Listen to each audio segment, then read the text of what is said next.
All right, let's get into it. Today, we're going to climb what I'm calling the staircase of complexity for corporate tax planning right here in India. We'll look at how your tax strategy really has to change and get smarter as your business grows from, a tiny startup into a global powerhouse. So, ready to take that first step? So let's start with the big one. What is the real difference between saving a ton of money on your taxes and, well, breaking the law? It's a super fine line, but it's an incredibly important one. Get this right, and you're on the path to sustainable growth. But get it wrong? Oh, that could land you in some serious hot water. Okay, so before we dive any deeper, let's make this crystal clear. It is absolutely crucial to understand the massive difference between legal tax planning, which is what this whole explainer is about, and illegal tax evasion. And here it is, side by side. Look, it all boils down to one word: intent. Tax planning on the left, that's all about being smart. It's about legally and ethically arranging your finances to minimize what you owe, all while playing by the rules. Tax evasion, on the other hand, that's all about deception. It's about deliberately hiding money or lying about your income. We're sticking to the smart, legal stuff on the left today, for sure. All right, let's take our first step up that staircase. We're at level 1, the startup. Look, for brand new businesses, tax planning isn't about some crazy, complex global strategy. Nope, it's about getting the absolute basics right from day one.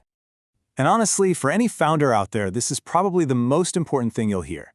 Before you even make your first rupee, the legal structure you pick for your company, whether you're a sole proprietor, a partnership, or a private limited company, that single choice is going to have the biggest impact on your tax bill, period.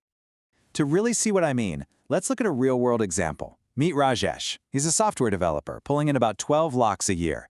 He's at a crossroads and has to make a choice about his business structure. And as you're about to see, this isn't just a small decision. It's a choice that comes with a pretty hefty price tag. So check this out. By deciding to be a sole proprietor, Rajesh gets to use the personal tax slabs and deductions. If he'd gone the other route and formed a private company, he'd be paying a flat corporate tax rate. The difference? A whopping 1.1 lakhs lost every single year. I mean, for a small operation, that is a huge price to pay for making the wrong choice on day one. So, for a startup, the toolkit is pretty straightforward, but it's incredibly powerful. First, you've got to be obsessed with tracking every single business deduction, your home office, your internet, all of it. You also have to understand that you can immediately write off small purchases under 5,000 rupees instead of depreciating them over years.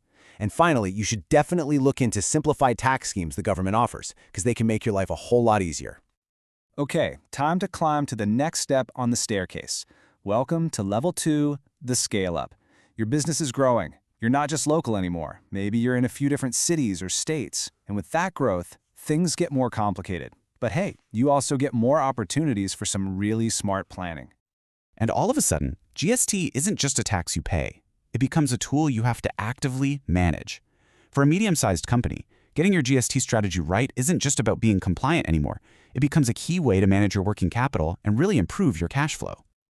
Yeah, the toolkit definitely gets more advanced here. We're moving beyond just simple deductions. Now it's about actively managing your cash. This means you got to master stuff like input tax credits to get your GST refunds back faster. It's also about strategically timing your big purchases, like new machinery, to claim extra depreciation, which are basically like bonus deductions for investing back into your business. Now, as you get bigger, you might have different branches or even separate companies under one umbrella. And this is where a concept called transfer pricing becomes absolutely essential. It sounds complicated, but it's really just the rules for how your different business units charge each other for goods or services. The whole point is to be fair, to make sure the price is what you'd charge a totally independent customer. They call this the arm's length principle. And now we've reached the top of the staircase. Level 3, the global player. We're talking about the big leagues now. Huge, multinational companies operating all over the world. This is where tax planning becomes an incredibly complex and strategic game. You see, for these massive companies, tax isn't just something the accounting department handles at the end of the year. No way. It's woven right into the DNA of their global strategy. It affects where they put their headquarters, how they fund their international operations, and even where they decide to keep their most valuable patents and trademarks. And this chart just shows you the payoff perfectly. This is based on real data for 3 Indian companies at different sizes. Just look at the trend. As a company gets bigger and its tax planning gets more sophisticated, the actual percentage of profit it pays in tax, it can actually go down. The small company, Nexus Surgical, is paying over 25%. But Tata Motors, the global giant, is down around 18%. That right there is the power of strategic, large-scale planning.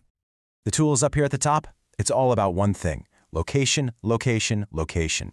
The basic strategy is to legally and strategically move profits and assets around the world.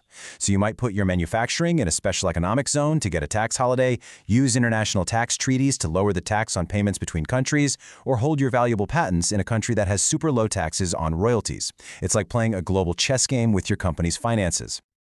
So we've climbed all the way from a one-person startup to a massive global corporation. But what are the key lessons that apply to everybody, no matter how big or small you are? Let's boil it all down to a universal toolkit that anyone can use. Okay, here you go. 5 core principles for any business. Number 1, start with the right legal structure from day one. It's your foundation. 2, be meticulous. Document every single legitimate business expense you have. 3, get a handle on your GST. Really master those input tax credits. 4, use technology. Automate your bookkeeping and filing to cut down on errors. And 5, and this might be the most important one, don't try to do it all by yourself. Get professional advice to stay on top of all the rule changes and find new opportunities. And that brings us to the final question, and this one's for you to really think about. As your business is growing and climbing its own staircase of complexity, you have to ask yourself, is your tax strategy keeping up? Because the plan that worked perfectly when you were a startup will absolutely hold you back as a scale-up, and it could become a major problem when you're a global player. Making sure your strategy grows right alongside your business, well, that's one of the real secrets to long-term success.